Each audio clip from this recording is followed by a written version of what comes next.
Good afternoon. I'm James Walkinshaw. I am this year's chair of the Transportation Planning Board, and I call our January 22nd meeting to order.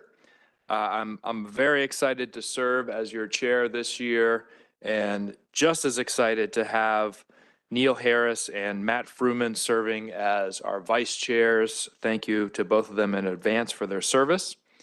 Last month, we said goodbye to a few of our colleagues who had served on this board, and this month, a happier occasion. I want to start by recognizing some of our new members and alternates who are joining us this year. I know not all of them were able to participate in today's meeting, and some are with us virtually. From Maryland and Charles County, we have Dr. Amanda Stewart. Dr. Stewart, welcome. From the city of Tacoma Park, we have Amy Weselick. I hope I got that right, Amy. Welcome. And the city of Laurel's alternate, Armand Safaka, is here. Nice to see you. Thanks for coming. From the Commonwealth of Virginia in Arlington County, board member Susan Cunningham. From the city of Fairfax, Councilman Tom Peterson. From Loudoun County, Supervisor Caleb Kirshner. From the city of Manassas, Sonia Vasquez Luna as the voting member and Ashley Houston as the alternate. And from the city of Manassas Park, Alana Mensing as a member and Steve Hall as the alternate. Are there any other new members of the board that I missed? It's like I got everyone. Welcome to our new members. We're so excited to have you all. We have some members today participating in person and some participating virtually. For those of you who are participating virtually, if you have any disruption to your audio or video, please email or text staff. You should have that contact information in the email we all received from Conti last week. I'll briefly review the process we'll follow for today's in-person and virtual hybrid meeting.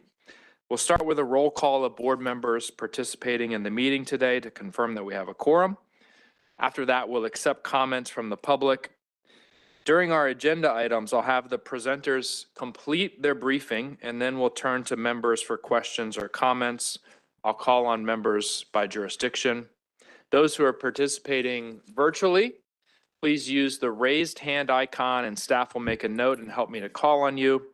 It's easier to call on members who are here in person first and then those online.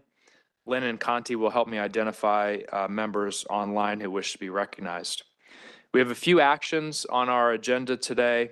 For actions that require a vote, after the presentation of the item, I'll make a motion to adopt the resolution and seek a second. Please state your name and jurisdiction when you second the motion. After that, I'll invite comments or questions on the motion by jurisdiction. Again, recognizing those here in the room before turning to those who are with us virtually. After questions and comments, I'll call for a vote, and we'll do the vote by jurisdiction, and we will only ask for any nays or abstentions. So silence is a yes vote. I'll take votes from the rest of the members who are present as yes. Lynn, you want to start with the roll call? Great, thanks. Welcome, everyone. So I'm going to state the name of your jurisdiction or agency, and if you could state your name, we'd appreciate it. Starting with DC Council, Honorable Charles Allen. DC Council, the Honorable Christina Henderson. Here. Thanks. DC Council, Honorable Matt Fruman. Here. Great, thanks. DC Department of Transportation. I saw Mark Rawlings, so I know you guys are here. DC Office of Planning. Rebecca Schwartzman, present. Thanks. Moving to Maryland, City of Bowie. Maddie Bizzurdo, present. Thanks, Maddie. Charles County. Jason Groth, alternate, present. Thanks, Jason. City of College Park. Denise Mitchell, Great, present. thank you. We got it, thank you. Frederick County. Mark Mishler, present. Thank you. City of Frederick. Kelly Russell, present. Thanks, Kelly. City of Gaithersburg. Neil Harris, present. Thank you. City of Greenbelt. Kristen Weaver is present. Great, thanks. City of Laurel. Armand Safaka, present. Thank you. Montgomery County Council. Marilyn Balcom, present. Thank you. Thanks, man. Montgomery County Executive. Corey Pitts, present. Thank you. Prince George's County Council. Prince George's County Executive. Victor Weisberg, present. Thank you. City of Rockville. Here. Great, thanks, great. Well, yep, I see her, great. City of Tacoma Park. Amy Westlake, present. Thanks. Maryland Department of Transportation. Jeff Anderson here. Thanks, Jeff. Maryland House of Delegates. Maryland Senate. I know they're busy right now. Okay, moving on to Virginia, City of Alexandria. Arlington County. Susan Cunningham, present. Thank you. City of Fairfax. Fairfax County. James Walkinshaw, present. And Walter Alcorn, present. Great, thanks. City of Falls Church. Loudoun County. Rob Donaldson, present. Thanks, Rob. City of Manassas. Sonia Vasquez Luna, present. Thank you. City of Manassas Park. Present as Oh, and Ashley. Sorry, Ashley, I got ahead of you. Ashley Hudson, gotcha. All good color, thank you. City of Manassas Park. Alternate present. Thank you. Prince William County. Charity Schoner Jefferson, present. And Vic Angry, present. We got you both. Great, thanks. And I saw Megan too, so well attended. Virginia Department of Transportation. Maria Siener, present. Thanks, Maria. Virginia House of Delegates. Virginia Senate. Moving on to WMATA. Allison Davis, present. Thanks, Allison. Moving on to our ex officio members, Federal Highway Administration, Federal Transit Administration, National Capital Planning Commission. Michael Weil, present. Thanks, Michael. Metropolitan Washington Airports Authority and National Park Service. Hi, Laurel Hammock here. Great, thanks, Laurel. I also saw Kenneth Aguirre from City of Alexandria, in case anyone was wondering. And also, while I have the microphone for 10 seconds, I would like for all of you to look at your meeting materials. I've been posting the schedule for the year under item 5, but we've now confirmed which meetings will be virtual. February will be virtual, April will be virtual, and September will be virtual. So we'll be reminding you each month, but they're posted now. So thank you for that extra time. All right, thank you, Len. We'll move on to public comments, and we'll first recognize any members of the public who are here in person to come to the podium and provide their comments. You'll have 3 minutes, and then I'll ask Len to summarize comments that have been received online. There's a copy of those available on the meeting webpage. Lynn? Yep, we have one person sign up to speak, Ms. Sonia Brehe from Coalition for Smarter Growth. Thank you. Good afternoon, Chair Walkinshaw, members of the board. My name is Sonia Brehe. I'm with the Coalition for Smarter Growth. We're speaking today on TPB's fiscal year 26 Unified Planning Work Program, which is on your agenda. We're glad to see that the draft work program for the next year has subtasks for each of the regional roadway safety summit action items. Thank you to staff and board leadership for making the summit a success and committing to work to address the high rates of traffic fatalities in our region. What is missing from the draft work plan is another important TPB responsibility, slashing our global warming emissions from transportation. This body committed in 2022 to a strong target to advance 14 strategies to ensure our region meets the regional and local greenhouse gas targets. TPB analysis showed that it will take both transitioning rapidly to electric vehicles and significantly reducing car dependence by giving residents and workers more options to travel and live closer to jobs and services. This is why the state of Maryland, for example, set a goal to reduce per capita vehicle miles traveled by 20% or more. Our region is not on track to do this, but it is achievable, and it requires the regional leadership and coordination that you can provide. Thus, the Coalition for Smarter Growth asks that you conduct a follow-on initiative to ICF's report presented last year. TPB needs to take the most promising greenhouse gas reduction strategies and further develop concepts and action steps. From the study, these include alternatives to highway expansion, pay-as-you-drive insurance, parking cash out, alternative travel incentives, more aggressive transit-oriented development and housing, and longer-term congestion pricing options. Previous TPB analysis showed that only by implementing these types of initiatives at the regional level, as well as maintaining and improving our transit service, can we achieve the COG greenhouse gas targets. This is why your work, not just on DMV moves, but also on these complementary measures to improve travel and reduce emissions is essential. As we endure worsening climate disasters like the LA wildfires and Hurricane Helene, and with less federal support for climate initiatives, your action to make progress to meet the 2030 climate commitments is more important than ever. We ask you for regional leadership and to put into your work plan a dedicated focus on implementing your climate strategies and accountability of your greenhouse gas commitments. Thank you. Okay, thank you, Ms. Brehe. Lynn, can you summarize the comments received online? Great, thanks. So between noon Tuesday, December 17th and noon Tuesday, January 21st, the TPB received one letter. So a summary as well as that comment, that letter can be found on our meeting webpage. Catherine Garcia submitted comments on behalf of the Sierra Club.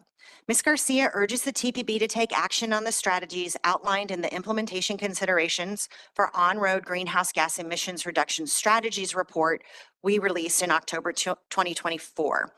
Key points include prioritizing greenhouse gas reduction strategies in the fiscal 2026 Unified Planning Work Program, requiring regional accountability to achieve COGS and TPB's greenhouse gas reduction goals, to reduce vehicle miles traveled while ensuring equity, pair strategies that reflect the true cost of driving with those that incentivize alternative transportation modes. And lastly, prioritize full funding of transit and other alternatives over continued highway expansion. So as I mentioned, the comments found on our meeting page, that concludes my report. Thank you. All right, thank you, Lynn. We'll move on to the second item on our agenda, which is approval of the December 18th, 2024 meeting minutes. We've all been provided a written summary of the minutes, and I'm sure members have reviewed them. With that, I'll move that we adopt the minutes of the December 18th, 2024 meeting as provided. Is there a second? Second. Okay, it's been seconded by Mr. Harris, been moved and seconded. Are there any corrections or addition to the meeting minutes? I'll start with the District of Columbia, Maryland, Virginia, any other agencies? Okay, with that, we'll move to the vote. Are there any nays or abstentions from the District of Columbia? Are there any nays or abstentions from Maryland? Are there any nays or abstentions from Virginia? Abstain. Okay, Cunningham abstain. Any nays or abstentions from other agencies? All right, with that, the minutes are adopted. We'll move on to agenda item 3, the technical committee report. We have a written summary of the January 10th, 2025 meeting, and I want to invite Mr. Weisberg, who's the new chair of the technical committee, to summarize the meeting report for us. Thank you very much, Chair Walkinshaw. For the record, Victor Weisberg, Prince George's County, 2025 Chair of the Technical Committee. The Technical Committee convened on January 10th of 2025 at 9:30 in the morning. A few of the highlights were items that were reviewed for inclusion in today's agenda, including item 8, which is the 2025 and FY 2026 Transportation Alternative Set-Aside Program for the District of Columbia. Item 9, the TRIP project list and approval and amending Visualize 2045 to include the TRIP and that updated list. And to explain the acronym, it's the Transportation Resilience Improvement Plan. Item 10, the review of the outline and preliminary budget for the FY 2026 UPWP, which is the TPB's work schedule and planning document. And item 11, the draft 2025 transit asset management targets. So you will hear about those in a few minutes and will be up for a vote. In addition, a few other items were raised and discussed. The Visualize 2050 and FY 2026-2029 Transportation Improvement Program update. We also spoke about the Safety Summit, the recommendations and the work timeline for that. A briefing on transportation technology inventory survey. So we heard the results of that. And in addition, there were a number of other business items, including the 2025 TPB Tech Committee meeting dates, the 2025-26 Community Advisory Committee recruitment update, the TLC and the road safety program solicitation that went out on January 6th, an auto show EV forum announcement, a membership survey, and a staff update. And with that, I conclude the update on the technical committee. Okay, thank you, Vic. Are there any questions for Vic from the District of Columbia, Maryland, Virginia? Any other agencies? Okay, thank you, Vic, and members of the technical committee for your work. Next agenda item is a report from our Community Advisory Committee. We have a written summary of the January 16th meeting, and I want to ask our chair, Ra Amin, if you want to highlight the report for us. Ra. Yes, good afternoon, TPB members. Thank you, Chair Walkinshaw. I have two items to bring to the board's attention today. The first is our January monthly report, and the second is our 2024 annual report. The CAC meeting on January 16 included presentations on the DMV Moves Community Survey and the 2024 Regional Roadway Safety Summit. Regarding DMV Moves, members discussed ownership of private vehicles and the willingness to pay increased fees, the potential reduction in car ownership, including the number of cars owned with better transit, the need for a balanced narrative around transit and private vehicles, accessibility issues for people with disabilities, the use of the survey results to guide future actions. Regarding the 2024 Regional Roadway Summit Safety, members discussed the details of how automated enforcement would work across jurisdictions, what the priorities are in terms of the recommendations made, meaning which ones are first, the Vision Zero concept and how it plays out, and what the CAC can do to advocate for roadway safety. This was our last meeting of the current CAC cohort. Members were recognized for their service. Members also reviewed and approved the 2024 CAC annual report. There were several key takeaways, particularly on the long-range transportation planning process and DMV moves. Key themes included involvement in equity, transportation safety and accessibility, sustainability, regional coordination, technological advancements, and funding. The CAC has made important recommendations regarding these topics. I encourage you to look at these issues. I invite the TPB members to read the CAC report for more details about our discussions. That concludes my report. I'm happy to take questions. Thank you, Ra, and I did read the recommendations this morning, and thank you and the CAC committee for your work on those. Are there any questions for Ra from the District of Columbia, Maryland, Virginia, any other agencies? Okay, well, Ra, thank you for the report and more importantly for your incredible service as chair of the committee for the past year. Sadly, Ra's term as chair ends today, but I know it's not the last time we'll hear from him. Later on, we'll be appointing a new slate of members to the Community Advisory Committee for a 2-year term. And as part of that process, I'll be appointing a new member to serve as chair. But it has been really wonderful to work with you, Ra, and look forward to continuing to do so. So let's give Ra a round of applause for his service. Okay, next is a report from our director, Conti. We have a written report, and Conti, can you review the report for us? Yes, thank you, Mr. Chair and members of the board. I'll briefly review parts of my report, but I'll be glad to answer questions on all of it. The TPB's steering committee met on January 10th and took the following actions.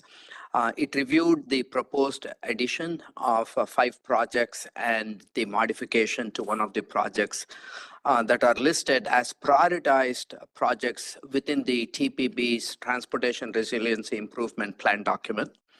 The steering committee also reviewed the request or the recommendation from staff to amend the TPB's long-range plan Visualize 2045 to officially incorporate the Resiliency Improvement Plan as part of the long-range plan.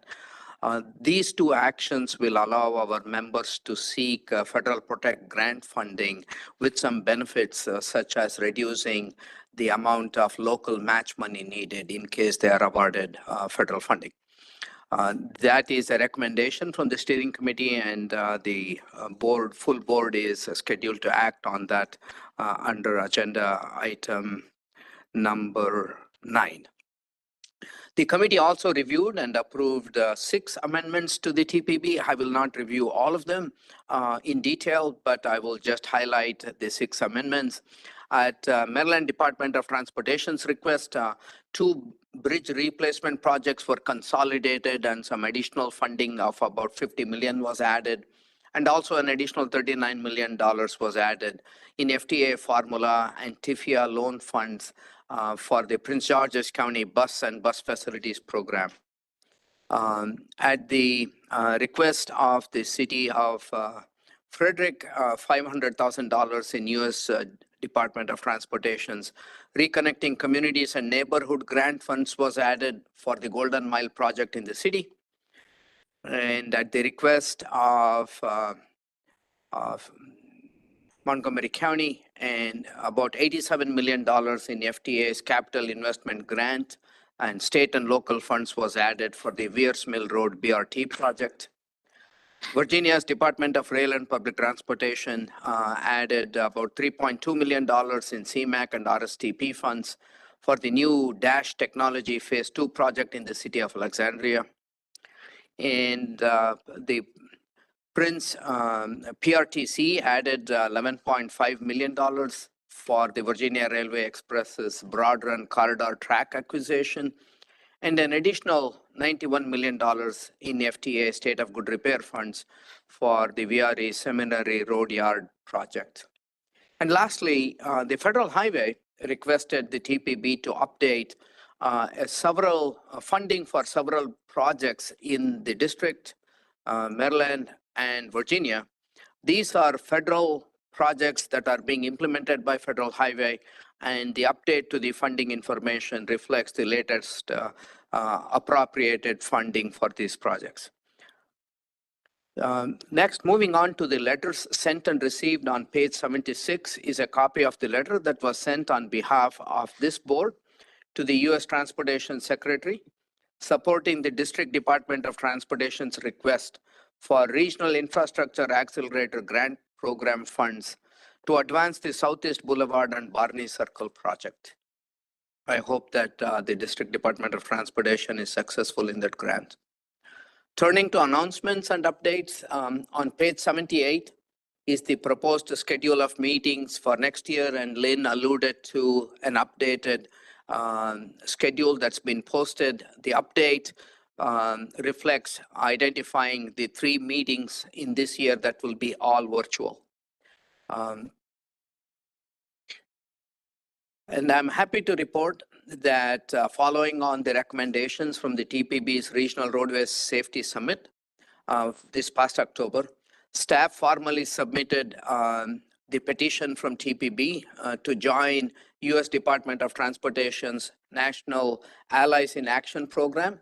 And the U.S. DOT reviewed the petition and has accepted TPB as its newest ally in action, all of which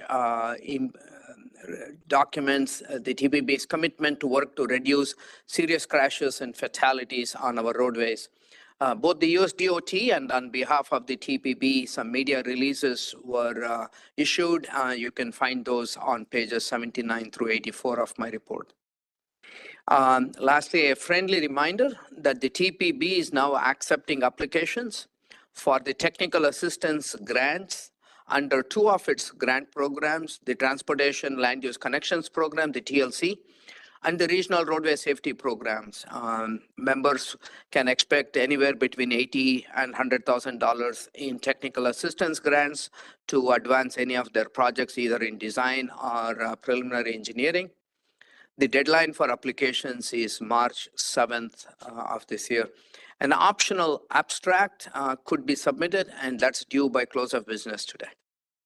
So one more item that is not in my report, but if I may, Mr. Chairman, the TPB is partnering with COG's Climate, Energy, Environment Policy Committee in hosting a climate change themed forum on January 30th. This is part of TPB's continuing engagement to implement strategies and to assist in the actions being taken to address greenhouse gases, particularly from automobiles on our roadway. This event is part of the annual Washington Auto Show, and the annual Washington Auto Show has a public policy day, and it is as part of this public policy day that the TPB and CPC will be hosting a forum. The event is free, and online registrations were open, and I'm glad to report that the forum has been oversubscribed. The topic for the forum is electrifying the future, strategies for climate pollution reduction. And the forum will convene regions, experts, and practitioners across the public and private sector to discuss the opportunities and issues to amplify and to accelerate the transition of vehicles into electric vehicles that play a key role in achieving the region's climate goals. As we know, vehicle electrification is one of the transportation strategies employed to achieve our aggressive goal.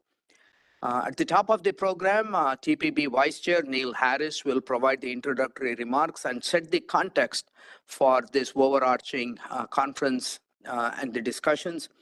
And the discussions point will include challenges to EV charging at multifamily housing facilities, making electric vehicle charging more accessible and reliable. And lastly, the successful fleet electrification strategies. Understand that the chair would not be able to attend. I'm happy that Mr. Harris has agreed to attend and provide the TPB context at this forum. That concludes my report, and I'm happy to answer any questions. Thank you, Mr. Chairman. Okay, thank you, Kanti. Any questions for Kanti? I'll just open it up to any jurisdiction or any agency for questions.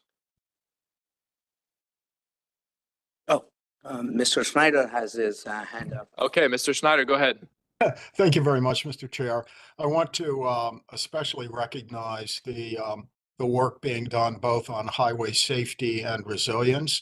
These are important initiatives, and I appreciate this board's support and the proactive work of staff.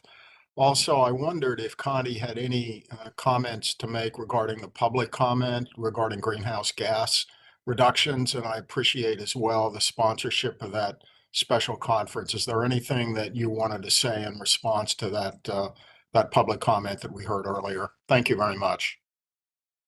Yeah, thank you, Mr. Snyder.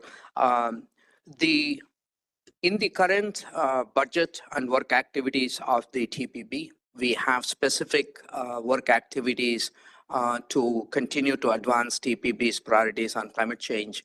As was noted in the public comment, about just three and a half months ago in October, we completed a study that identified what kinds of issues and factors would have to be considered to consider implementing some of the more aggressive strategies, all of which would require legislative action, either at the state level or the local level. So that study was just completed 3 months ago.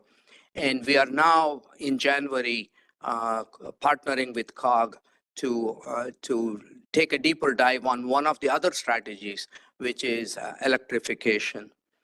We also, in the current fiscal year, completed developing a blueprint, if you will, for the entire region. That was a TPB funded study that has estimated the number of EV charging stations that would be required in our region, given the population and given the 23 different jurisdictions that serve this region. And we have also tried to identify potential locations where we could install this and the kinds of charging stations that could be installed. So those three activities are all done or being done in the current fiscal year. On top of that, in the next fiscal year, which is the UPWP that you will see, you will get a detailed document next month. We will continue to have work activities focused in the next UPWP with some budget and staff timing, and we will articulate that. And I know Chair Walkinshaw will have some comments on what some of those work activities could be in the next fiscal year. Okay, thank you, Mr. Snyder. Any other questions?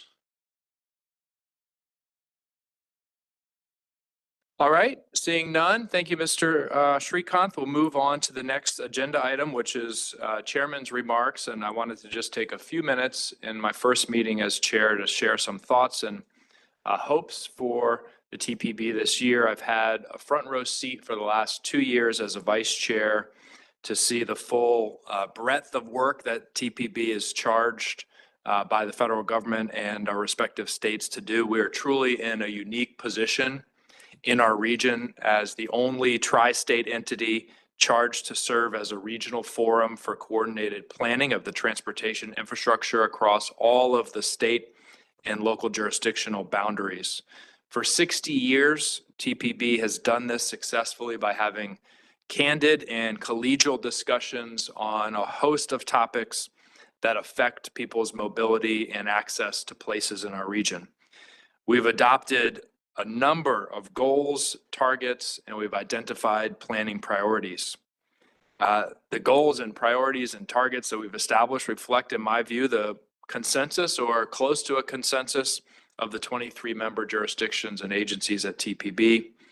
We have several initiatives and work activities our staff are undertaking to advance those goals and priorities. We're going to hear more about them today. Today, as we sit here, I feel we are well positioned. We have enough goals, enough priorities, and enough initiatives. Our focus this year, and my focus as chair, will be moving us from aspiration to implementation of those goals and initiatives. And we have to always be asking ourselves this question: how can TPB, given our unique membership, role, statutory authorities, help each of us in our respective efforts to act at the local, state, and regional levels to meet our goals? From this perspective, obviously this year, we will be very much focused on our work to update the region's long-range transportation plan and adopt Visualize 2050. All of us have worked very hard with the zero-based budgeting approach that this board asked our staffs to take. And I just want to stop here for a moment and point out maybe the obvious.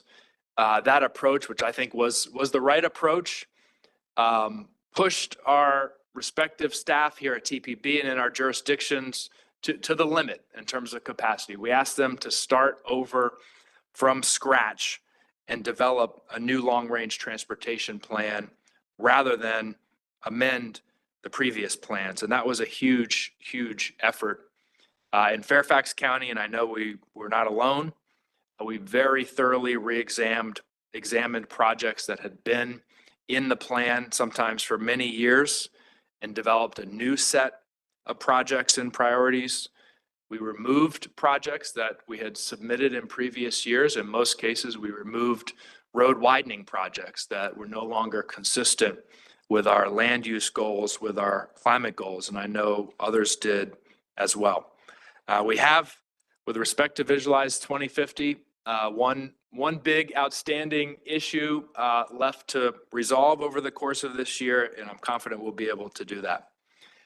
In addition to Visualize 2050, I want us to build on the great work that Chair Henderson did last year, leading us on regional roadway safety. And a number of you participated in the regional forum that we held.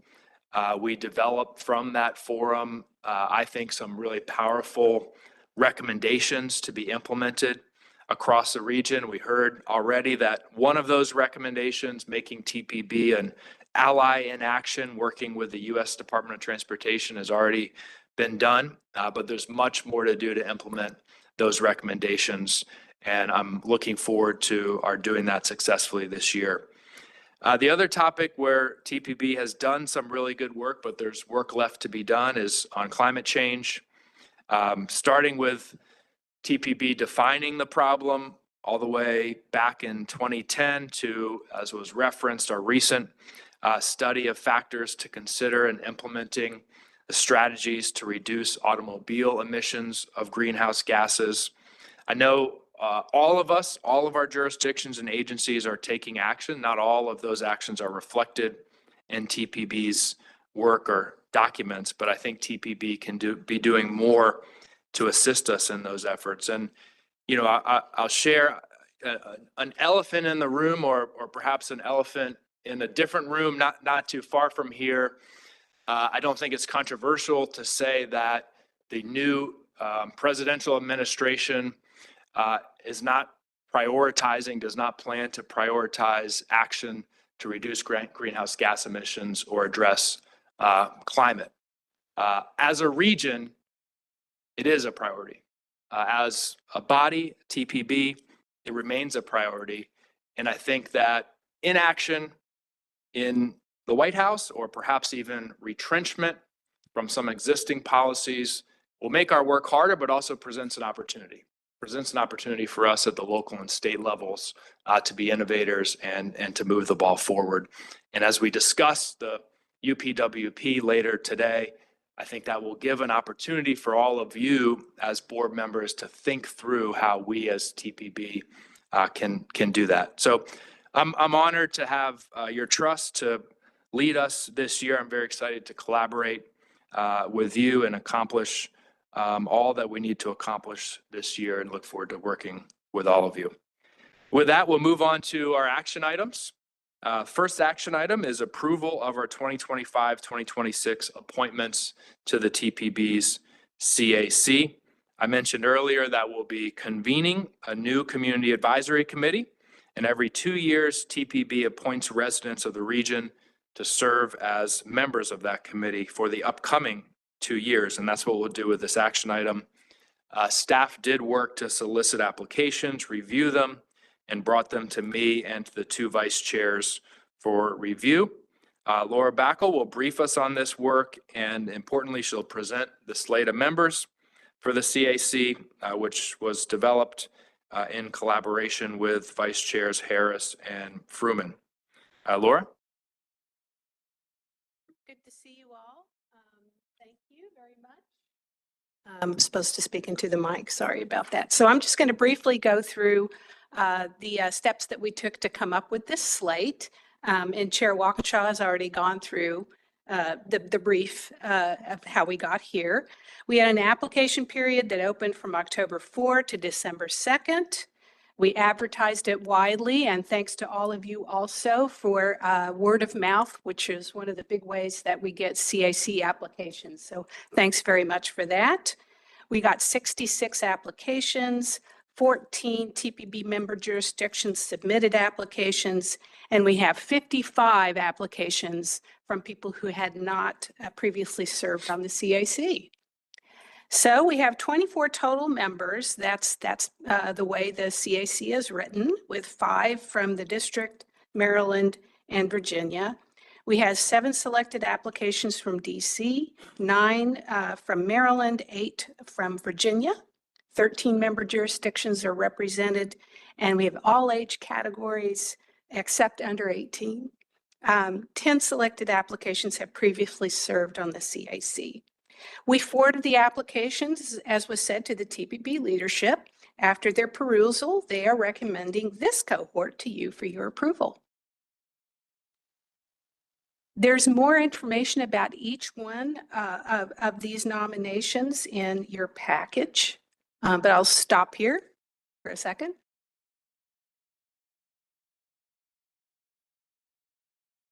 And then these are the next steps. So you all are being asked to approve this slate or make changes as you see fit for this cohort. And this, after approval, the TPB chair will announce the CAC chair for 2025. And our first meeting will be February 13th, 2025. That's the end of my presentation. Okay, thank you, Laura. And before I move approval of the slate, let me just open it up now. If there are any questions for Laura about the process or the slate that's being proposed, and I'll open it up to any jurisdiction or agency. Okay, seeing none, with that, I'll move that we approve the slate of nominees as members of the TPB's CAC that Laura just presented. Is there a second for the motion? Second.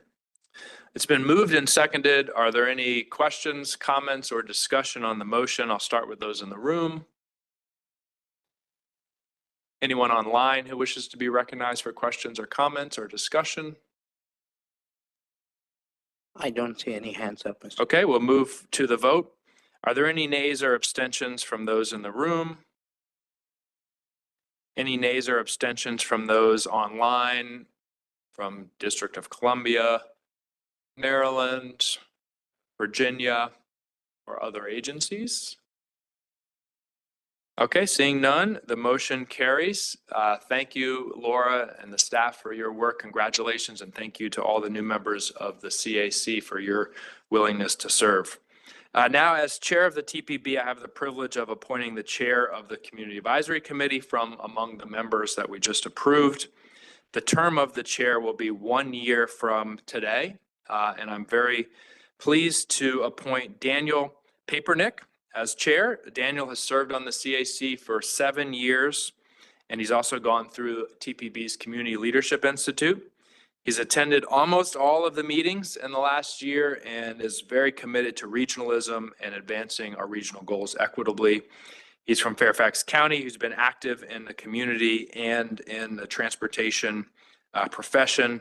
And my engagements with him, and I had the chance to spend some time with him when the chair and vice chairs recently met with the CAC. I found him to be very knowledgeable and engaged. I know he's going to bring an open-minded, multi-sector collaborative approach that will serve the CAC and the TPB very well. So congratulations, Mr. Papernick, and thank you for your willingness to serve.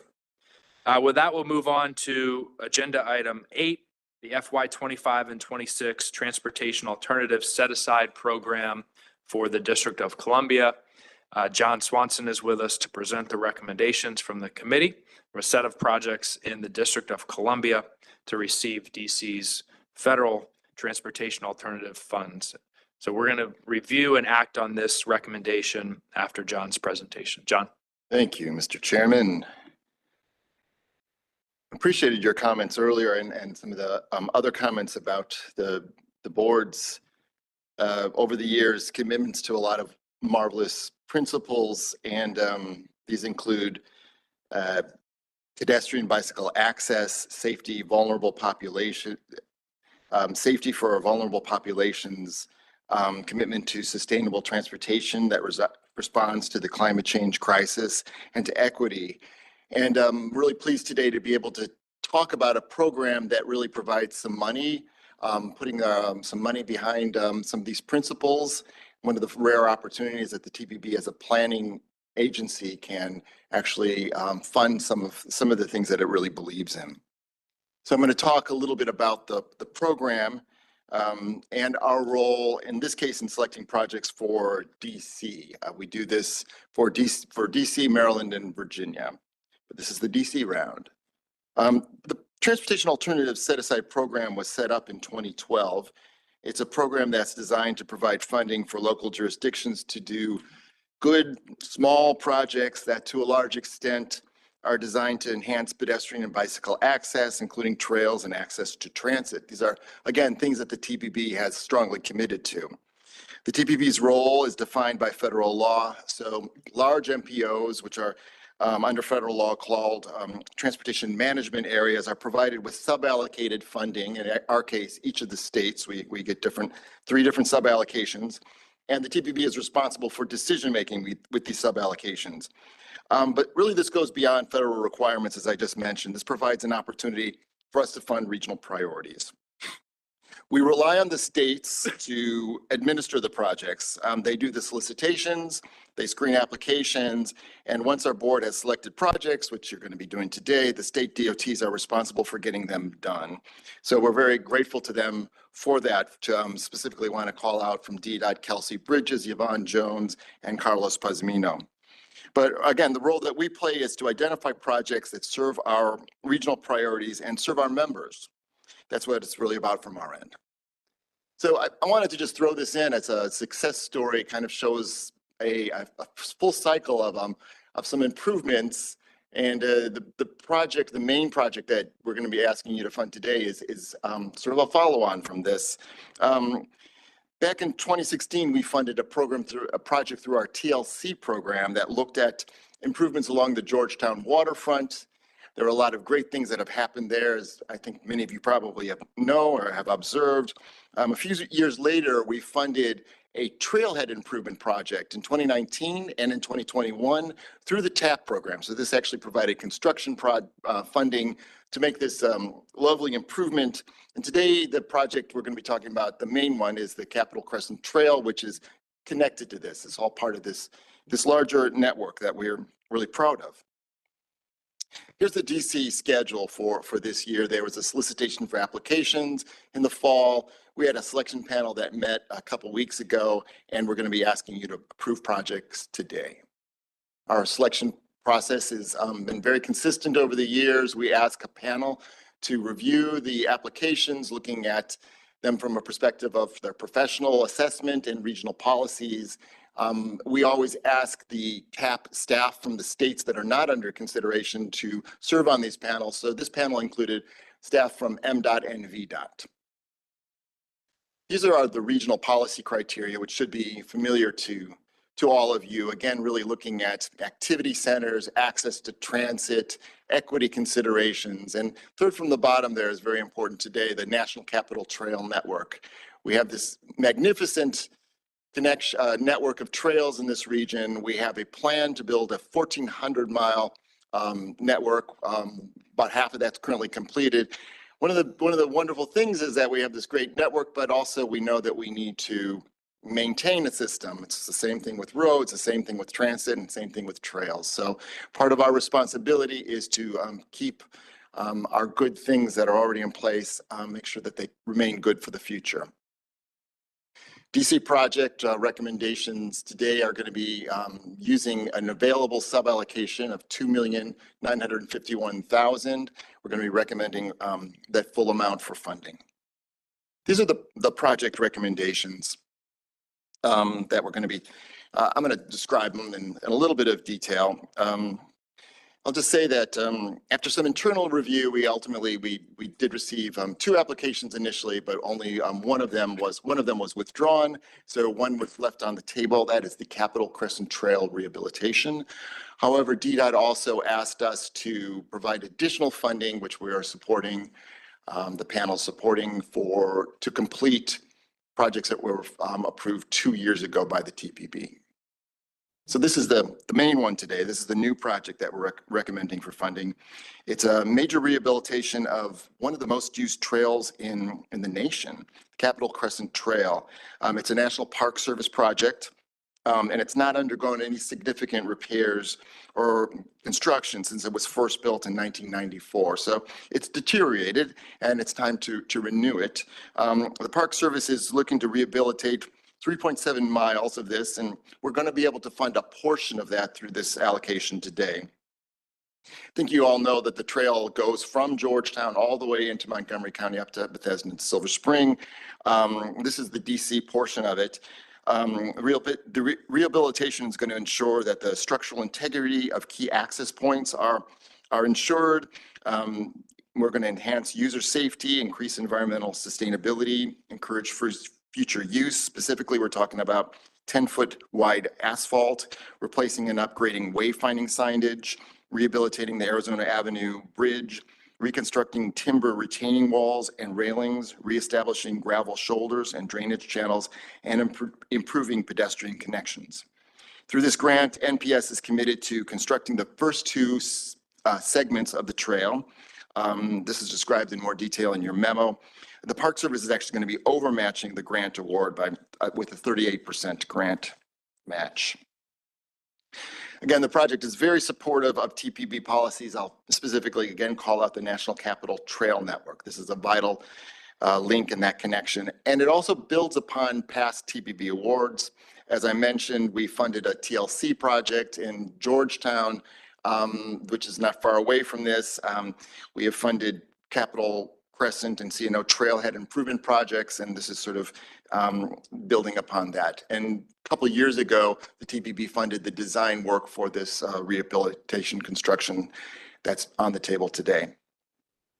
We're also asking you to complete funding for three projects, again, that were funded last year really quickly, and repaving the Anacostia Trail East Bank. This is a magnificent facility over on the east side of the Anacostia River, connected to the Douglas Memorial Bridge. Green infrastructure pilot project, very innovative, meant to replicate natural hydrological processes in places with large impervious surface areas. DDOT's really on the cutting edge with that one. And finally, a connection across, ultimately, hopefully across Rock Creek Park in the Military Road Corridor, the Joyce Road and Beach Drive project, which is going to be, this part of the project will be funding design from 16th Street down to Rock Creek Park. So with that, I will say we are seeking your approval, and after that, DDOT will implement grant agreements and get these projects started. Let me make a commercial announcement before this ends, though. The application periods for Maryland TAP are going to be coming up in not too distant future, and the application period for that is often very short, so we would encourage you to get your thinking caps on now. The application period for that will open in April and close sometime in May. Virginia also has a pre-application period, which is required. Again, that is going to be opening, I believe, in April and closing in June, and that's a requirement. So if you want to get Virginia funding, you got to you'll have to submit a pre-application. So thank you very much. Okay, thank you, John. I'll make a motion, and then during discussion, we'll entertain any questions or comments. I move that we adopt Resolution R6 2025, approving the recommended projects receiving DC's TAP fund. Is there a second to the motion? Second. It's been moved and seconded. Are there any questions, comments, or discussion? I'll start with those in the room. Is there anyone online who wishes to be recognized? I don't see any hands raised, Mr. Chairman. Okay, we'll move to the vote. Are there any nays or abstentions from those in the room? Any nays or abstentions from those online from DC, Maryland, Virginia, or other agencies? Okay, the motion carries. Thank you, John. Thank you, everyone. Thank you. Now on to our last action item for today. The annual trip project list approval and amendment of Visualize 2045 to include the trip with the updated list. Catherine Raynone is going to review the proposed additions to the list of transportation resiliency projects listed in the TPB's adopted Transportation Resiliency Improvement Plan. We'll be asked to review and act on this change, and we'll also be asked to make the resiliency plan a part of our current long-range transportation plan, Visualize 2045. Catherine. Thank you. And it seems like you kind of gave my whole presentation for me there. Thank you for that summary. I just wanted to start my brief remarks with a bit of a timeline overview. So in June of 2024, the Transportation Resilience Improvement Plan, or the TRIP, and the prioritized project list that was associated with that plan was approved by the TPB board. In July of 2024, the TRIP and that project list was approved by our Federal Highway Division rep as having met all the required elements of a resilience improvement plan as laid out by the PROTECT program. In November of 2024, the Federal Highway released the PROTECT Discretionary Grant Program NOFO for 2025 and 2026 with an application deadline of February 24th, 2025, which is coming up at the end of next month. In November, we held our first Regional Transportation Resilience Subcommittee meeting where we let stakeholders know that we would begin the annual process of collecting project submissions for this updated prioritized project list using the same exact methodology that we used for the first round of collection of projects in 2024. In December of 2024, a form was sent out to resilience stakeholders to submit projects for inclusion in this updated list prior to the PROTECT application deadline. We held discussions and meetings to determine the suitability for those submitted projects in the list. And as of our January 8th deadline, we collected 5 new transportation resilience projects, and they are included in this annual update of the prioritized project list. And I just wanted to add additionally that on January 10th, 2025, we presented this updated list and the resolution to TPB Steering Committee, who recommends approval. And then after Steering Committee met on January 10th, we did receive a request from WMATA to modify a project that was already included in the initial approved 2024 list. And that modification provides supplemental information about the proposed project locations for a project that they plan to submit a PROTECT application for later this month. Just a reminder, this is an eligibility list, not a constrained project list. So if a project on this list receives funding and it moves forward, it will still need to go through the process of being added to the TIP via an amendment. This slide and the following slide include a table of the one updated WMATA project from the 2024 approved list and the 5 additional projects that have been submitted for inclusion in the TRIP prioritized project list. So the first one here, I know it's hard to read, the text is quite small, but you should have this in your meeting materials. The first one is the updated WMATA project, and you can see the main thing that was updated was the specific locations of the stops that they plan to they are attempting to receive funding for updating drainage pump stations at various stations that are listed in that location section. And then the other projects are on this slide, 2 more WMATA projects that address water and flooding issues. And then on this slide, 2 more WMATA projects. So there are 4 new WMATA projects. All of them address stormwater, water issues and flooding issues. And then the final project on this list is a DDOT project that addresses rock slides at Canal Road in Northwest DC. So those are the additional projects and 1 updated project in the updated prioritized project list for this annual update. Additionally, we are seeking approval of a resolution that not only approves this annual update of the project list, but amends the current plan of record, Visualize 2045, with the TRIP as an appendix. As our members prepare their PROTECT discretionary grant applications, if a project is funded through this grant program and it is included in our approved TRIP, they receive, or in our approved long-range plan, they receive a 7% reduction in their match requirement. And if the TRIP is part of the long-range plan, then that match reduction increases to 10%. So as next steps, as we have up here on the screen, staff recommends approval of Resolution R7-2025, which includes the addition of 5 projects and 1 modified project to the approved prioritized project list included in the National Capital Region Transportation Resilience Improvement Plan, as identified in the materials that you have today, and amending Visualize 2045 to formally include the TRIP as an appendix to the current plan of record. Thank you. That concludes my remarks, and I'm happy to take any questions. Okay, thank you, Catherine. Let me just start by moving that we adopt Resolution R7 2025, approving the additional projects for the resiliency plan and amending Visualize 2045 to include the Transportation Resilience Improvement Plan. Is there a second? Second. It's been moved and seconded. Are there any questions or comments? I'll start with those in the room. Is there anyone online who wishes to be recognized? Don't see any. Okay, we will move to the vote. Are there any nays or abstentions from those in the room?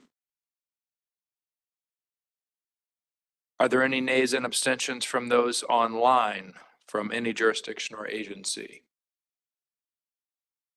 Okay, seeing none, the motion carries. Thank you, Catherine. Those were all of our action items for today. We will move on to information items.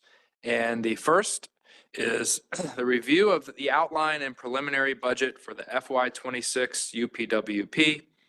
Lynn Erickson will brief us on the annual statement of work and budget for the upcoming fiscal year, which begins July 1 of this year.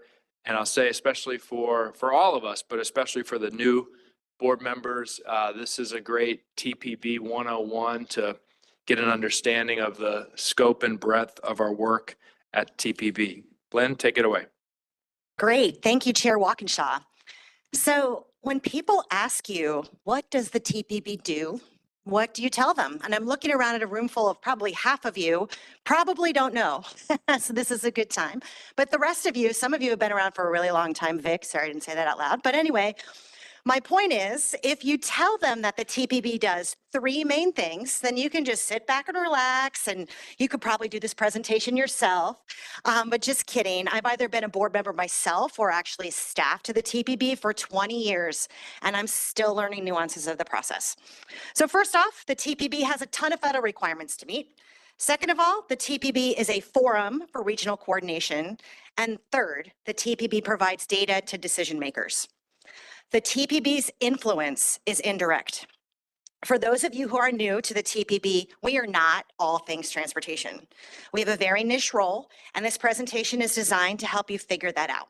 So as we kick off the new year, I'd like to take the opportunity to elaborate on all the responsibilities that the TPB has, as we are the federally designated Metropolitan Planning Organization, or MPO, for the Washington, D.C., Maryland, Virginia urban area, as well as the urban areas of Frederick and Waldorf, Maryland.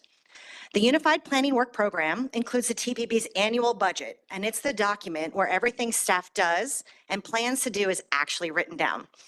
This month, we're going to talk to you about the basic MPO requirements. I'm going to show you how you can navigate the process and get the most out of your time with us. And I will elaborate on what we can and frankly can't do as an MPO.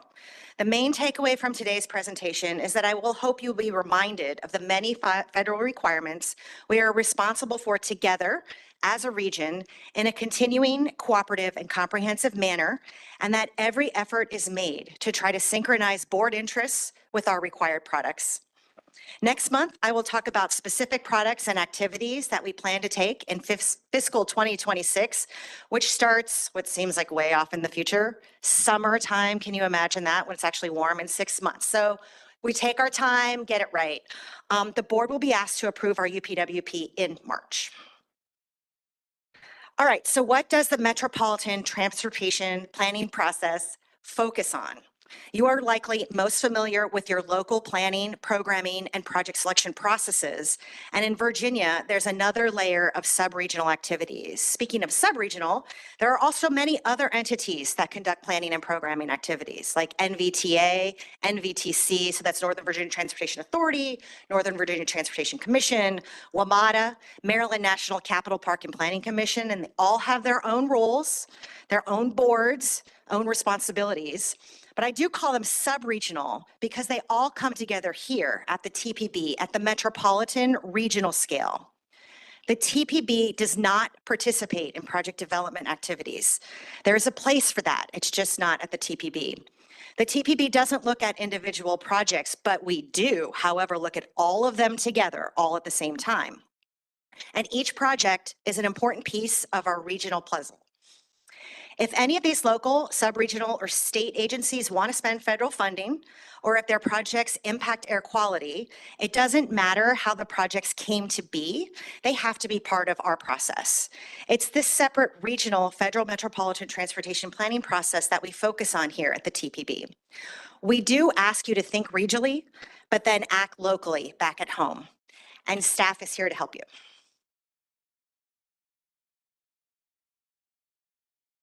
All right, the mission, if you will, of an MPO has largely been defined for us by our federal partners.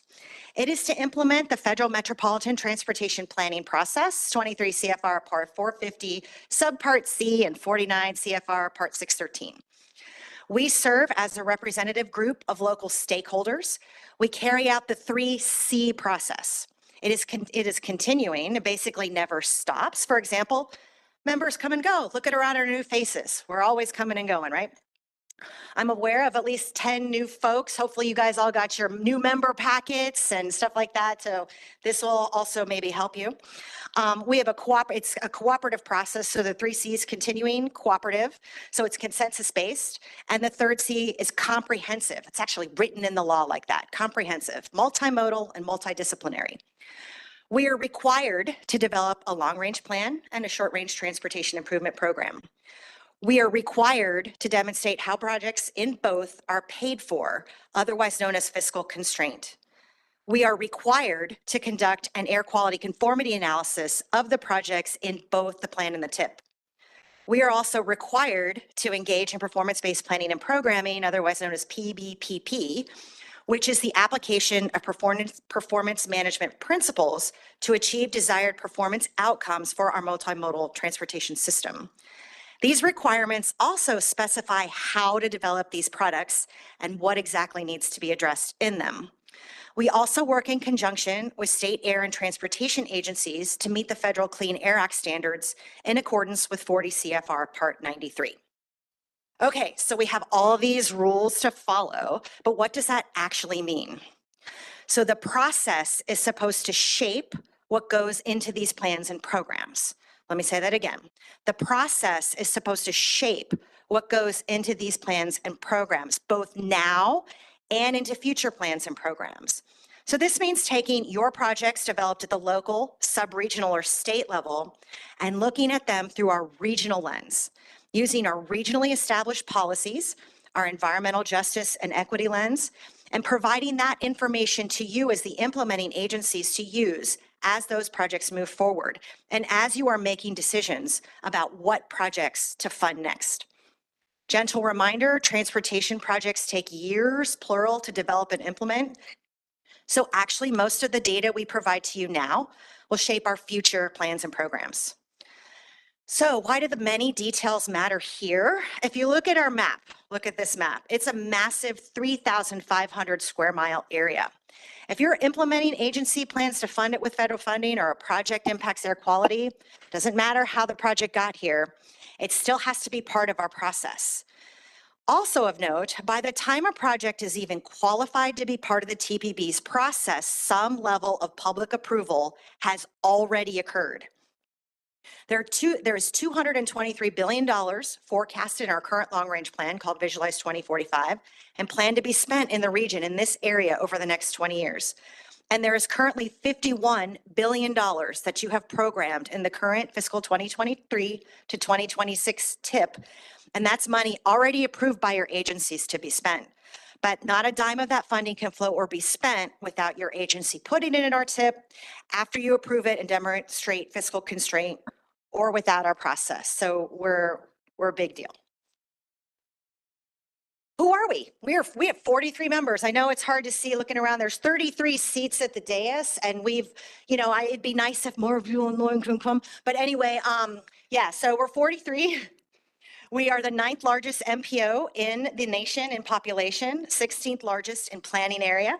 As part of the 3C process, here we go. We do 3 main things here. We prepare plans and programs that the federal government must approve in order for federal aid transportation funding to flow to our region. We provide technical resources for consensus building and decision making, and we provide a forum for regional coordination. So as you know, we have a lot of federal checkboxes that must be checked, but there are also opportunities to synchronize board interests along with those federal regulations. So one example, we talked about this earlier, is our approval of the greenhouse gas reduction goals and strategies that are included in our plan. But guess what? They're not federally required, but it's important to this board. We put them in there anyway. So I'm reminding you of all these major responsibilities because these are the things we do have to focus on as we prepare our staff workload for the next year. So how do we plan and document the staff workload? Well, we have a couple of presentations. We listen to what's happening with the public. We make sure we see what's going on over the upcoming year, and you'll hear all about that between this month and next month. So our Unified Planning Work Program is the document that defines how we carry out the MPO activities and what they are. It serves as the TPB staff work scope for the upcoming fiscal year. It's actually one of only like 2 or 3 documents that USDOT approves. And it provides federal authority to draw down the guaranteed MPO federal funding so staff can conduct the process and keep the transportation system funded. I do want to point out that we had a super successful federal audit in 2023. It was called the Federal Certification Review. It happens every 4 years. And this is where our federal partners certified that we are in fact meeting and exceeding their expectations for how the TPB is conducting the Metropolitan Transportation Planning process. So next month, I'm going to spend time highlighting revenues and expenditures, but right now what we do is we start our budget process assuming that we will have the same amount of funding last year as we will likely this year, including last year we got a bump up from the federal act, the IIJA. And we can reasonably make this assumption because there's only one way to spend metropolitan transportation funding. It automatically comes to the 420 some MPOs in the United States like us. However, we actually at this MPO only use the only get the bare minimum of funding. It's called federal PL and Transit 5303 funding, and that funding is wholly directed to conducting the metropolitan transportation planning process. MPO expenditures. So what are you getting for your money? And I deliberately say your money because everybody at the table provides at least a 10% match based on your jurisdiction's population. The state DOTs pick up a larger share than the rest of you. They pay 10% on behalf of all the jurisdictions in the state. And then the federal government picks up the other 80%. So what does that money get you? First off, we are staffed to you, our members. Our talented staff of about 50 people focus completely on the sometimes extremely technical work, and we are always ready to help you with the complicated transportation planning topics. So slide 7 here tries to summarize how all of our work fits together, all while making sure we keep our federal and state oversight partners happy because they are overseeing how we spend that money. And we spend a lot of our resources generating data and information, quality checking it, flowing it, if you will, just follow the arrows between and among our various products. So this month, I'm going to talk more about our ongoing activities, but in February, I'll highlight some of the more new activities we'll be undertaking starting this summer. So now for fun stuff, what do we do every year? So this is our committee and subcommittee structure. We utilize our 14 subcommittees and advisory committees to help us both disseminate and get feedback on data, information, and products to make sure that we are on the right track with your needs and with the federal requirements. So we provide a forum for regional coordination. All of our tasks contain some amount of coordination activities.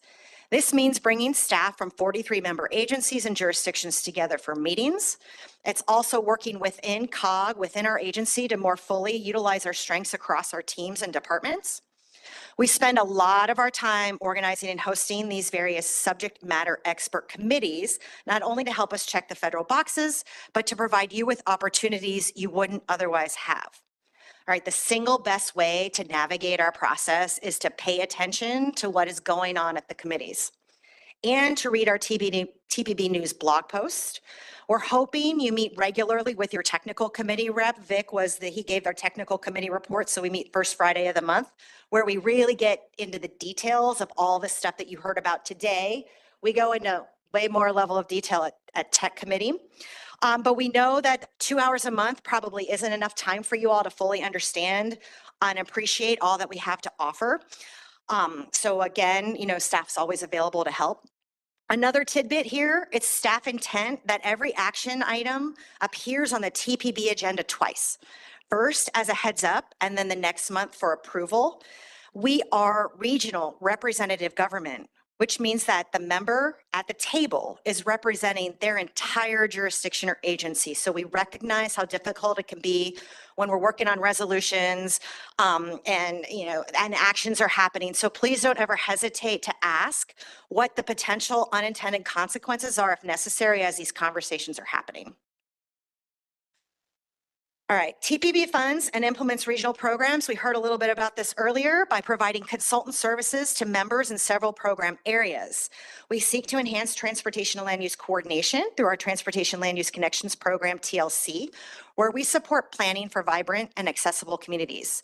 This technical assistance program has provided our jurisdictions with consultant support for 186 projects since 2007 for nearly $9 million. Another good example of synchronizing board interests is how we developed a relatively new regional roadway safety program. So through our PBPP discussions, safety was identified as a priority, and we were able to provide an opportunity to start to make some changes where we could. The RRSP has funded 28 projects since 2020 for more than $1.5 million. And new solicitations, both for TLC and RRSP, are underway currently now. I think abstracts, Conti said, are due today. TPB implements programs on behalf of our members. We promote transportation alternatives through our Commuter Connections program, our bicycle and pedestrian program, and through our responsibilities for the Transportation Alternatives Set-Aside program, as we just heard from DC. So the TAP is one of 2 federal grant opportunities that the TPB offers. The TAP, Transportation Alternative Set Aside, has selected 180 projects from Maryland, DC, and Virginia since 2014 for a total of nearly $95 million. That's direct project selection that the board has done.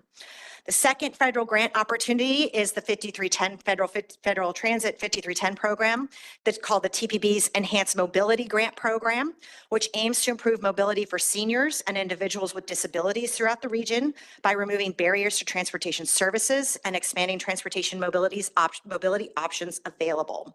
Since 2014, the program has funded 126 projects, distributing $45 million in federal funding, including 23 projects that we awarded last year, which are now getting their grants right now. There's a bunch of contracts happening this month. So altogether, that's more than $150 million worth of projects that you and your members sitting next to you have selected for the region. As a forum for coordination, we are strategically set up to conduct studies and analysis that inform regional transportation decision-making and to facilitate and implement various regional initiatives. For example, one of the TPB's focus areas is mitigating climate change, which is part of our mobile emissions planning activities. We coordinate with the Metropolitan Washington Air Quality Committee, or MWAC. We will continue to support the climate action planning activities of the Climate, Energy, and Environment Policy Committee, or CEPC, which does report to the COG board and actually met from 10 to 12 right before this meeting started. Robust safety activities continue. Following up on the TPB's Regional Roadway Safety Policy established in Resolution R3 2021 and our Safety Summit from just a month or so ago. And we provide the opportunity to have other policy discussions, including our greenhouse gas reduction goals and strategies specific to the on-road transportation sector, which was specified in TPB Resolution R18-2022. We also have emergency preparedness and management operation activities. They feature planning activities in support of what we call the Metropolitan Area Transportation Operations Coordination, or MATOC program. Here are some examples of technical resources we provide. We provide travel monitoring, travel trends analysis, travel demand forecasting, mobile emissions planning, and we support multimodal initiatives. We are developing the Generation 3 travel model, which will be the TPB's next generation travel demand forecasting model. Additionally, each year we get 50 to 70 requests for the regional travel demand forecasting model, its inputs and or its outputs. And every project that is worked on in your jurisdictions uses that model. That's why it's so important to everything you all do. We are moving towards data-driven performance outcomes. We provide travel, traffic, and demographic analysis and data sets and visualizations. We provide a variety of communication tools to help us and to help you get the word out, including our TPB News publication and our active social media presence, including infographics and videos we've used or developed that you can use to help describe what you do at the TPB. We're also in coordination with all your public information officers, so we try to be seamless about getting the word out. So sneak peek at new activities. Normally, I wouldn't be doing this month, but we've gotten a lot of requests, and as we've heard from our public comment period earlier, just want to do a snapshot of what you'll hear more about next month. And again, this is a work in progress. Online, we have a memo that I've posted, and that memo is what we do every year. It has a lot of bullets. It's 24 pages, and those bullets outline the heart of the UPWP. So I do want you all to take a look at that. And in that memo, I flagged what the new activities are. So I'll run through them real quick. These are all flagged in that memo. So again, fiscal 2026, the TPB is scheduled to approve both Visualize 2050 plan and the FY 26 to 29 TIP. We also plan to conduct the environmental justice analysis of Visualize 2050. In fiscal 2026, it's also time to begin work on new updates to our regional bicycle and pedestrian and freight plans. These mode-specific plans are typically updated in the intervals between our 4-year long-range plans in order to ultimately inform the subsequent long-range plan. These modal plans will provide overviews of the extent of the system, demand and use, the most significant issues, and recommendations on how to improve the performance of the modal system, whether bike ped connections or freight delivery. We plan to continue our greenhouse gas reduction activities. Chair Walkinshaw talked about some of this already. We're going to provide you more details on that next month. So again, we definitely heard, and he left. We do pay attention to what everybody is saying, and we will be providing you more details on how we plan to work through those next month. We've also, just a quick reminder, we have conducted many greenhouse gas studies, such as the TPB Climate Change Mitigation Study of 2021, the study of implementation considerations for on-road transportation greenhouse gas reduction strategies. So under the guidance of the TPB, we now plan to focus on steps to implement the most promising greenhouse gas reduction strategies, such as transitioning the vehicle fleet to zero emission vehicles, such as electric vehicles. Conti mentioned another study we did earlier, was the Regional Electric Vehicle Infrastructure Implementation, or REVI2 strategy, which was completed a couple months ago in 2024. This provides information that state and local governments can use when deciding where to place new public use vehicle charging infrastructure. The development of the Gen 3 travel model is now in its third and final phase of development. And honestly, I've been saying this every year for like 8 years. So I can't wait. It's activity-based, but it's actually really cool. So I know it's hard to be super excited about like the travel demand model, but it is a huge deal. So the beta version of this model will be released to the public for testing in the fall of 2025, and anticipated that staff will be able to demonstrate that the Gen 3 travel model is ready for projection use in the spring. So we also will commence data. This is another exciting thing. Sorry, as I read through what staff has put together for me. We also will commence data collection for the TPB's single largest survey effort, the Regional Travel Survey, which will collect important data about regional households and their travel behavior in the post-pandemic era. I would say that's one of the biggest questions that we've had or that we've seen over time. So we're excited to be working on that.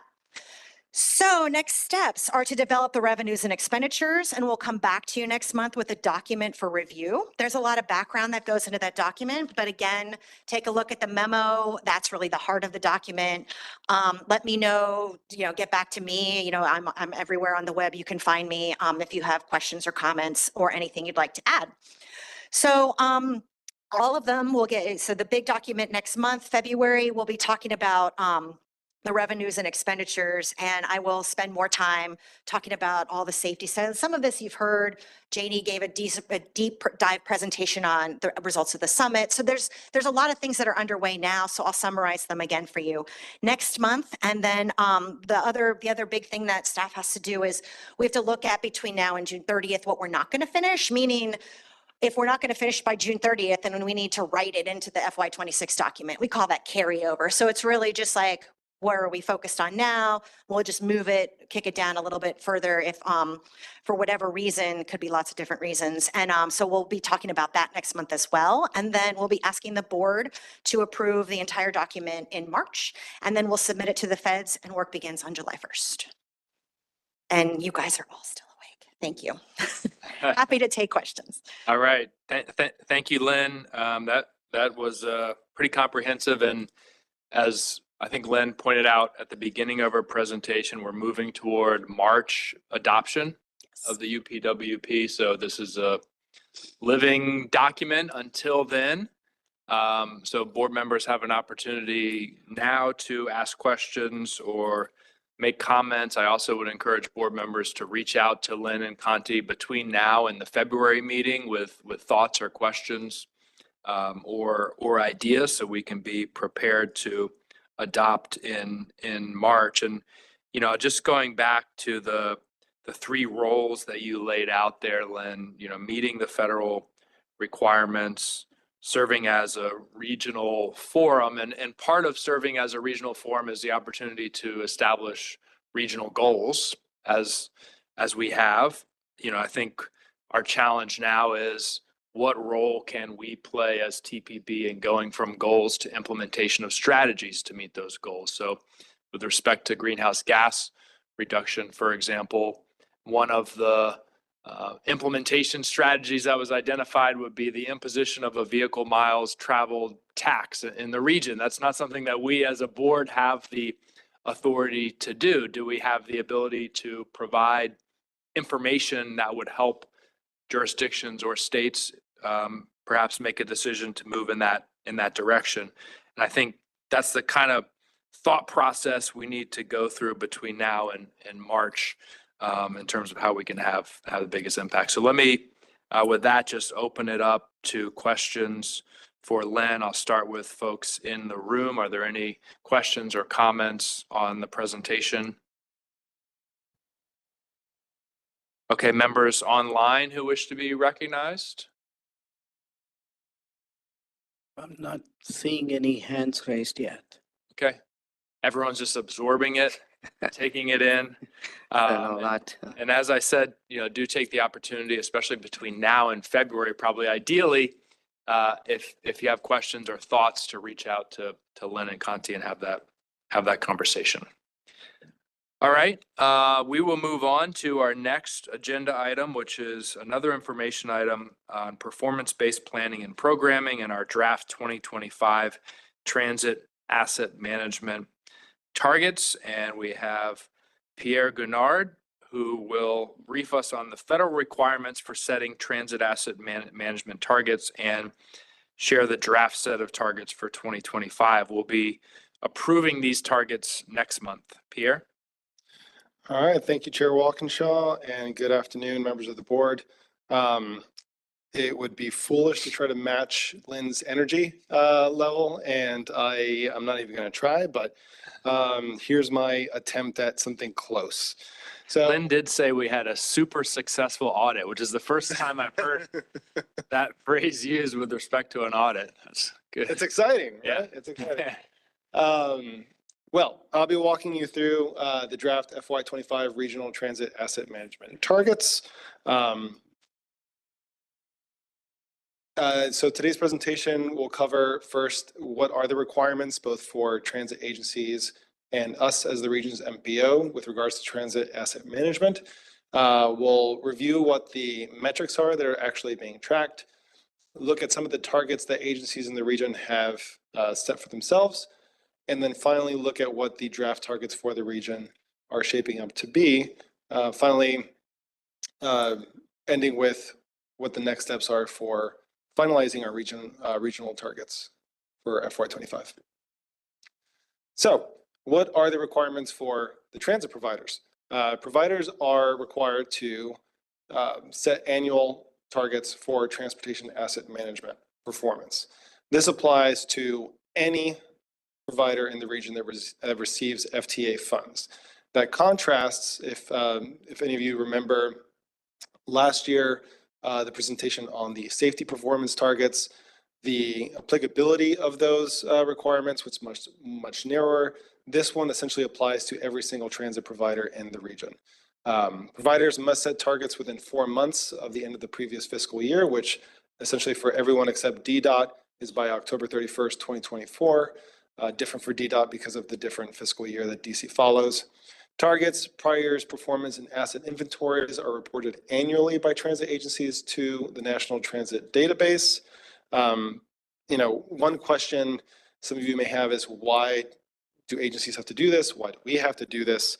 And, there's the sort of basic, obvious answer that this helps understand what assets each agency has, what assets exist within a region. But this info is critical for planning funding needs, capital projects, maintenance work, and ensuring the safety of staff and transit customers. So who does this apply to? Like I said, it pretty much applies to all the different transit operators in the region. However, not every operator has the same responsibility for their reporting. So the FTA separates operators into 2 different tiers.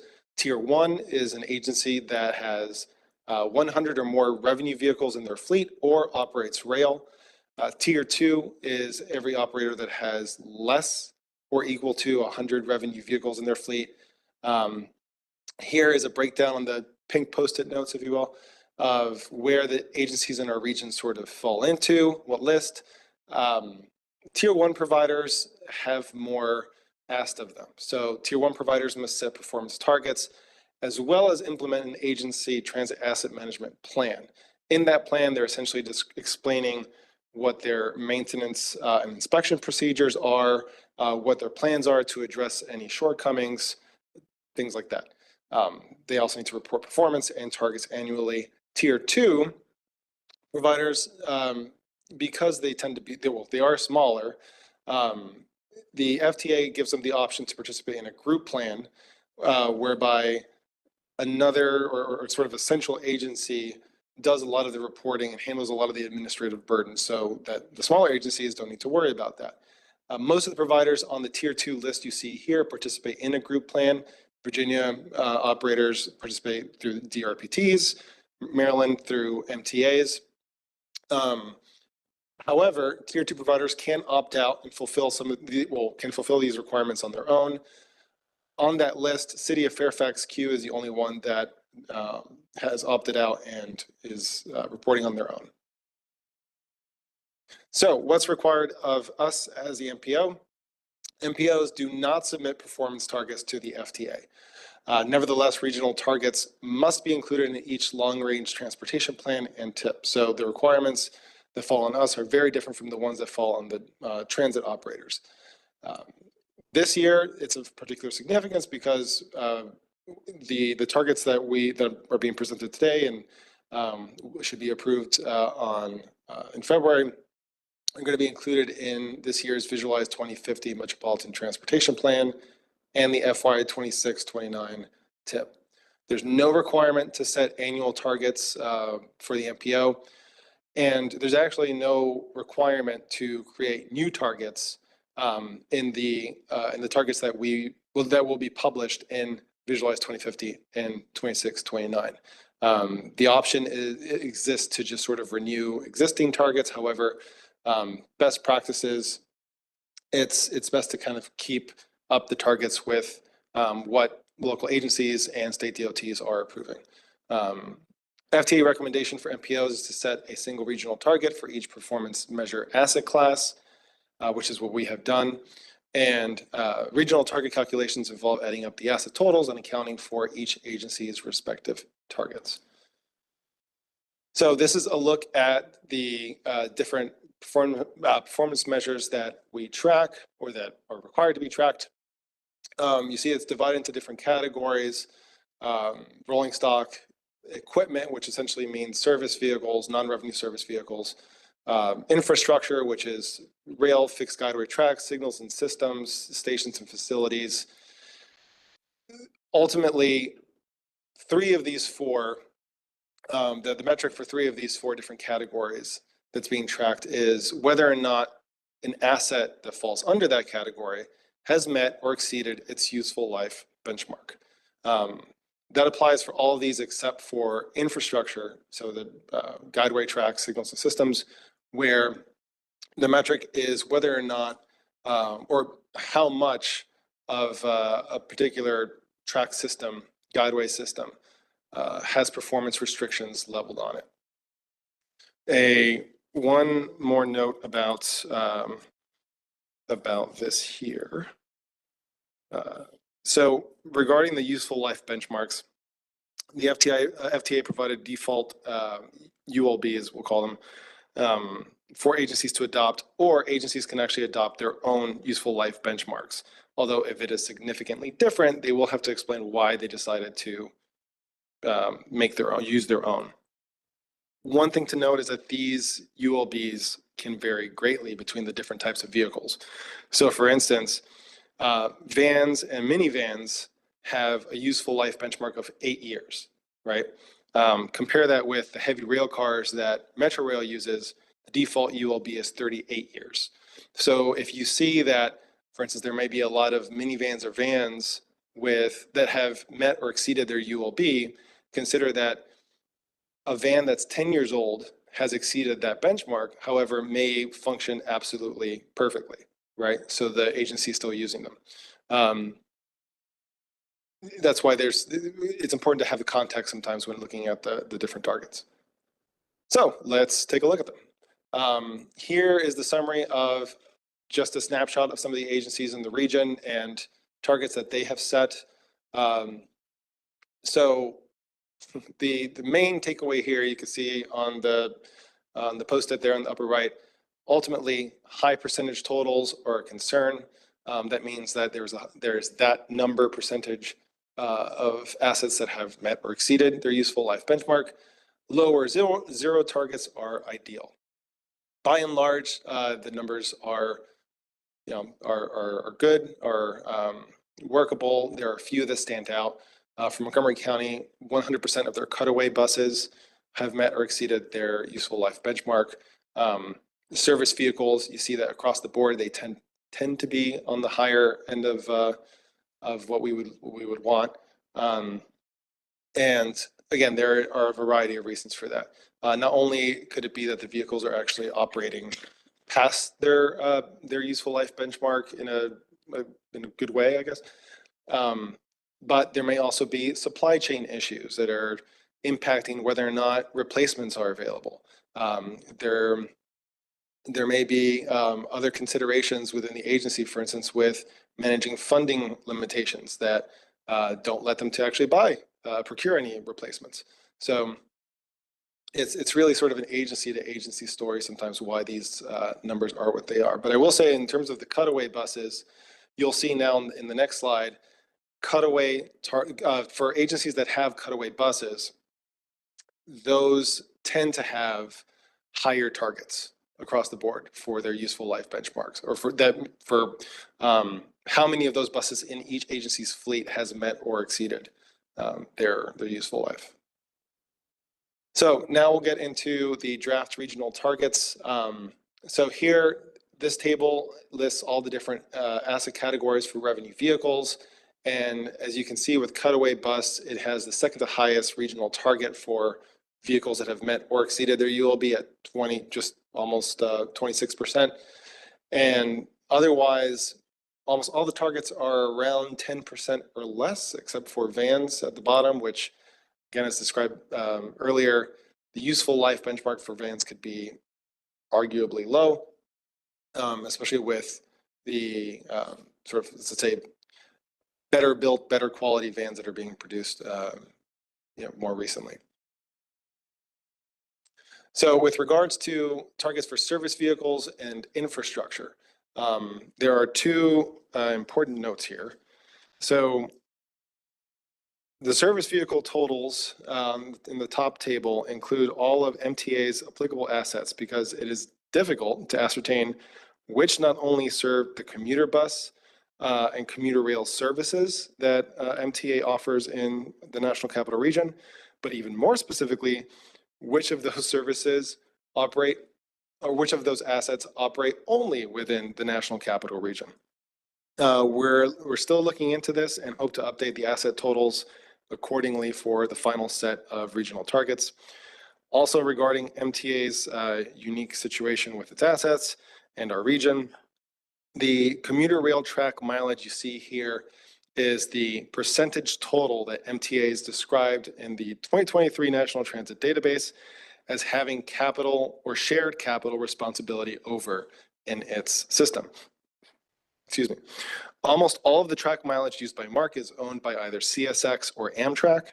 So we're also looking into this to try to distinguish how many of these 20 plus miles are actually within the National Capital Region. We know that at least about 3 of them are definitely in the region because the Frederick line that MARC runs in Frederick County is owned by MTA. Finally, one necessary correction that I only caught this morning, so apologies that it hasn't been updated on this slide. For the infrastructure targets, you'll see the box on the shaded blue in the bottom right-hand corner. The metric for infrastructure is not the useful life benchmark of each asset class, but rather the percentage of track segments that have performance restrictions as described earlier, which means when vehicles on a guideway are unable to perform at the full service speed for that guideway. These restrictions may result from underlying issues with the infrastructure itself, also slow zones due to extreme weather, construction, maintenance work, signaling issues, and other reasons. And then these are the regional targets for transit facilities in the region, which are largely low. Many of the facilities are relatively new and above the benchmark grade. So next steps, we will be presenting these draft targets to the Regional Public Transportation Subcommittee next week. And then we have a open comment period through February 7th to receive any feedback about these targets. Finally, excuse me, we look forward to coming back here next month to present to you the final targets for your consideration and approval. And then finally, the approved targets will be included in the Visualized 2050 Metropolitan Transportation Plan and the FY 26 to 29 TIP. So with that, thank you for your time, and I'll take any questions. Okay, thank you, Pierre. Two questions. One, and you referenced this with respect to MARC and tracks and not owning its tracks. Same is true for VRE in Virginia. So how does, if the agency doesn't own its tracks or all of its tracks, who submits the transit asset management plan with respect to those tracks? That is a question that I myself have been trying to get all the answers to the last month. Okay. But ultimately, every agency that operates every transit agency that operates rail in the region is required to report the track mileage that they are, guideway that they are operating on. So even if they don't own any of it, even if they don't even have any shared capital responsibility over it, but let's say they run on 200 miles of track, they need to report to the National Transit Database, yes, we run on 200 miles of track. They also need to report who actually does have the direct capital responsibility for that track. And so if you go into the database, you'll see that, for instance, for MARC, it lists that all these different sort of subsection segments of track are owned by CSX and Amtrak. But then it also has a column that will tell you what percentage of that mileage does MARC either own outright, or do they have a shared responsibility over. And so in MARC's case, what's reported to the NTD is ultimately 4.3% of, I believe it's around 492 miles of track they have a shared capital responsibility over. That said, you know, when you get into the nuances of what needs to be reported versus what is actually used in transit asset management performance target setting, they need to report whatever they have direct or don't have direct capital responsibility over for the purposes of an inventory. However, for the purposes of setting targets, they only are required to set, any agency is only required to set targets on an asset that they have direct capital responsibility over, including shared. So this is my understanding. So that's one of the tricky things, because sometimes you see the big number, but the big number isn't necessarily what needs to be reported. Go for it. Hi, just to add to that answer, Mr. Walkinshaw, Eric Randall. In future, the target is going to be changing for Virginia. As you're well aware, the Commonwealth of Virginia has purchased a substantial amount of trackage to support the Transforming Rail in Virginia project. So that will roll into future targets and performance, where the state, as a public body receiving federal transit funds, will be reporting on performance restrictions. But we don't have that data yet. They haven't started reporting on it yet. So it's still all within the context of CSX as the private owner, and they have no requirement to respond to this data request. And I'll just remind everybody that billions of dollars flow into maintaining all these transit assets every year. Metro's capital program, the capital programs of individual transit agencies. So all those billions of dollars we spend roll up into what you're seeing in these transit asset targets. So it's kind of important from the financial point of view as well. Thank you.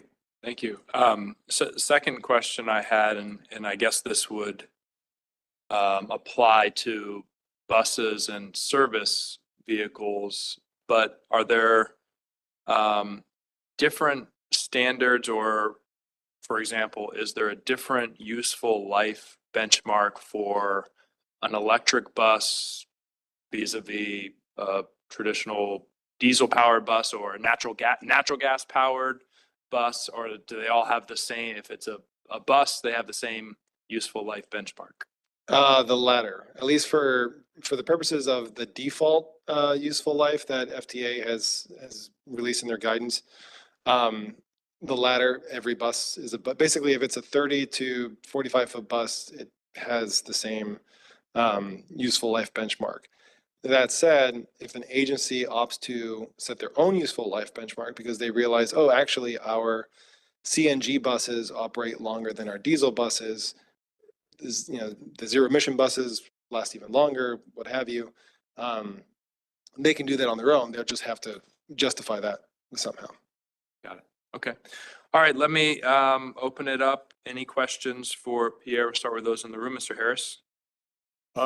So I'm curious if you track the year-over-year trend lines in the status of the stock, and what are you seeing? I do not believe we have here at TPB to date.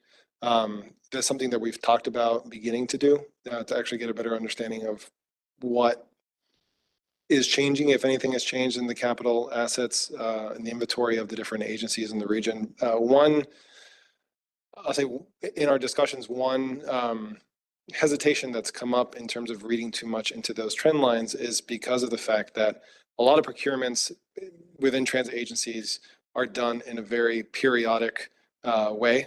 So for instance, let's say an agency like Fairfax Q, right, has 12 buses. They will buy 6 buses at a time every 6-7 years. And so when you hit that mark at that 6th year, when the next procurement's going to happen, if their reporting comes out before they actually get those buses, it'll appear as 50% of their buses are actually at or past their ULB.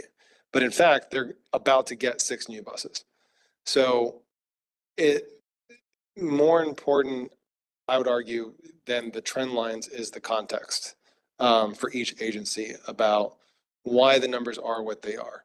And then based on that understanding, oh, these numbers are like this because they haven't been able to procure anything new for years, or because of supply chain issues, or because of what have you.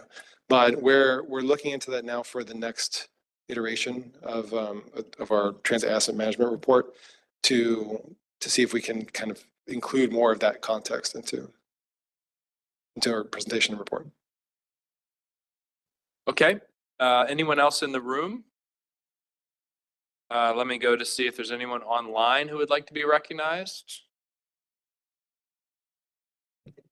I don't see any hands raised Okay. yet. All right, well, thank you, Pierre. Thank you. Great presentation. And that brings us to the end of our agenda, and we'll conclude our meeting. Our next meeting, as we heard, will be a virtual meeting on February 19th, 2025. And with that, we're adjourned. Thank you, everyone.